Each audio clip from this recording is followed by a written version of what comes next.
মানবতা এখনো হারায় যায়নি। এই ভিডিওটা হইছে তার জ্বলজ্বন্ত প্রমাণ। দেখেন, এই কুকুরটা কারো না কারো অনেক পছন্দের কুকুর ছিল। কুকুরটার গায়ে অনেক খারাপ একটা রোগ হওয়াতে কুকুরটাকে ঘর থেকে বের করে দিছে। তো এই লোকটা যখন কুকুরটাকে দেখলো, কুকুরটিকে ডাক দিয়ে কাছে আনলো। কুকুরটিও দেখেন কত সুন্দরভাবে মানে তার সামনে চলে আসলো। আসার পর কুকুরটিকে নিয়ে কুকুরটিকে এই পর্যন্ত ওরা চিকিৎসার ব্যবস্থা করছে। তো দেখেন ওরা সম্ভবত এরকমভাবে পশুদেরকে আইনা পশুদের অনেক যত্ন করে। পশুদের কোনো রোগ থাকলে রোগ সারায়। দেখেন কুকুরটির গায়ে থেকে সম্পূর্ণ পশমগুলো উঠায় নেওয়া হয়েছে। কুকুরটিকে অনেক সুন্দর করে খাওয়া দেওয়া হয়েছে। খাবার খেয়ে কুকুরটি অনেক খুশি। দেখেন আস্তে, আস্তে কুকুরের গায়ে পশম গজাচ্ছে বা অনেক পশম গজিয়ে গেছে। দেখেন অনেক সুন্দর লাগতেছে কুকুরটিকে।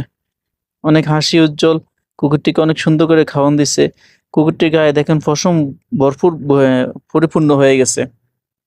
বাহ! বাহ! কত সুন্দর করে কুকুরটি খেলতেছে। অনেক সুন্দর লাগতেছে। তো এরকম ভিডিওগুলো আপনাদের ভালো লাগলে অবশ্যই লাইক, কমেন্ট, শেয়ার করবেন। আর ফলো দিয়ে পাশে থাকবেন। আসসালামু আলাইকুম, ভালো থাকবেন।